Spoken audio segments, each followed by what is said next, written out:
Alright guys, today we're going to be looking at the Squier Bullet Strat and all the mods that I'm going to do to it. First things first, this guitar was cheap. I think I paid £110 for it the other day. That was brand new and shipped. And basically I chose this one because it's got the hardtail bridge. I'm not a huge fan of tremolo bridges normally, unless it's a Floyd Rose or something 2-point. The standard Strat trems don't really do it for me, so went with this one because I've got an idea for it. Now if you watch this channel you probably realise that Strats aren't my favourite thing. I usually stay away from them entirely because they're just boring, but hopefully this one won't be boring. As you can see, it's still got the film on the pickguard and also the old tagger. The reason for that is I just haven't played it yet. So before we make any modifications, let's see how it sounds in its natural state. I'm getting rid of the white scratch plate straight away. I don't think white on off-white looks great, so I'm switching it for a black one, which I've already bought.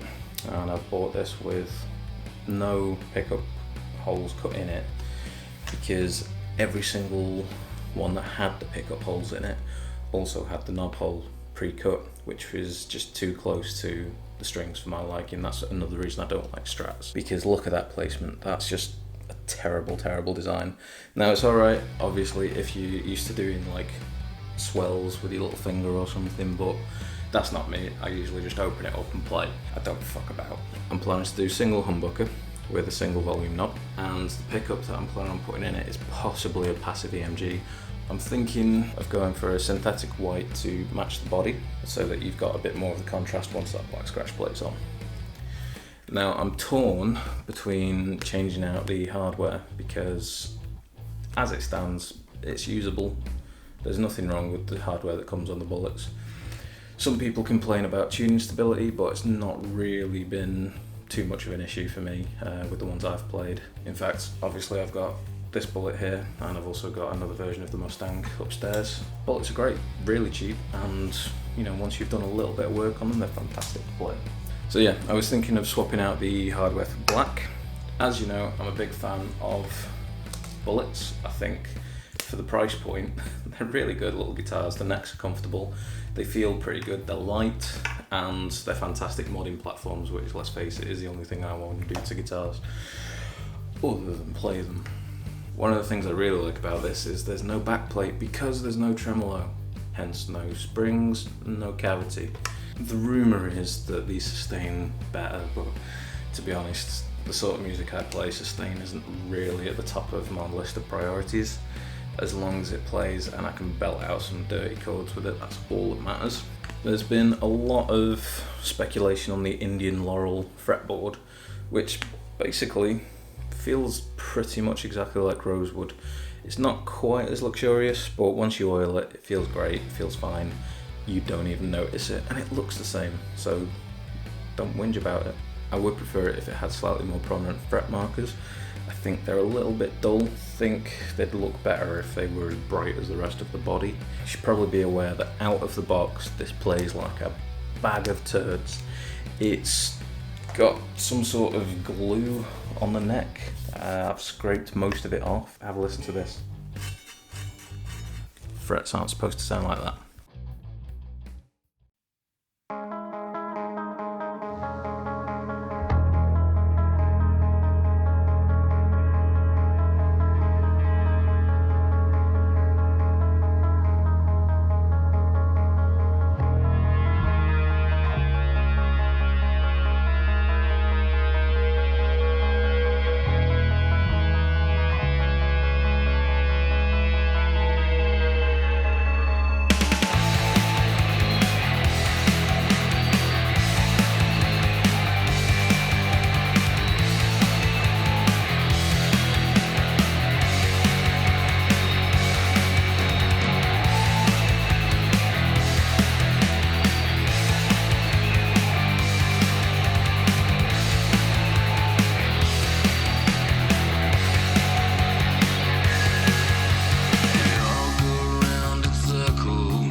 And here it is. I'm really happy with how it turned out, so let's talk about all the modifications I made. One of the most noticeable is that it's all black hardware. I wasn't too sure about whether or not I was going to go black or just stay chrome to save a bit of money, but I ended up thinking, you know, if I'm going to do it, I may as well do it properly. When I first got it, the frets needed dressing and the neck needed just a bit of smoothing out because it had some glue residue on it, which for £105 for a guitar, I'm happy to let slide. Now, it plays fantastically. The headstock's been painted. I'm really happy with how that turned out. It was just a day's work using enamel spray paint. And I also got another Squier decal to replace the one that was covered. Wilkinson tuners, and the reason that I went for these is because they actually went into the original holes, because I didn't want to drill any more in for the little screw tag things. I just think it looks tidier having it as it was when it came from the factory. The original machine heads are actually pretty decent, so I'm going to be using them in another build. Obviously I had to go for a black neck plate because it matches. You probably spotted on the time-lapse video that I darkened the fretboard. A lot of people have been asking me how I do that, and it's basically it's essentially a pen, just a marker pen, but it's designed for filling in chips on wood finishes. So it's not got any of that sort of purple tinge to it when it's dried, and it's quite easy to work with. It doesn't come off on your fingers. I've used it quite a lot of times and it's always been with decent results. Down here you'll spot I've got a ring of letters around the knob, and the reason for that is it's a built-in tuner. This is the N tune. I don't know if these are actually still available anymore, but I had a few of them lying around from old stock. The bridge is a direct replacement for the Squier one that came on it. Exactly the same hole mountings, exactly the same shape. And finally we've got the Warman pickup. Now this is the Stealth pickup. I did actually speak to Warman directly to obtain this as just on its own, because usually they sell it as a set. It's not quite as bitey as I was hoping it'd be, but it's still pretty monstrous sounding. Overall I'm dead happy with how this turned out. Things that I would change, not a lot. I'm pretty satisfied with the results that I got. I would definitely be using Wilkinson Easy Lock tuners again. I think they're brilliant. They hold really well and they actually feel like they're, you know, you can feel how smooth the ratios are. Whereas with some cheaper tuners, you can actually feel where the teeth are. So shout out to Wilkinson.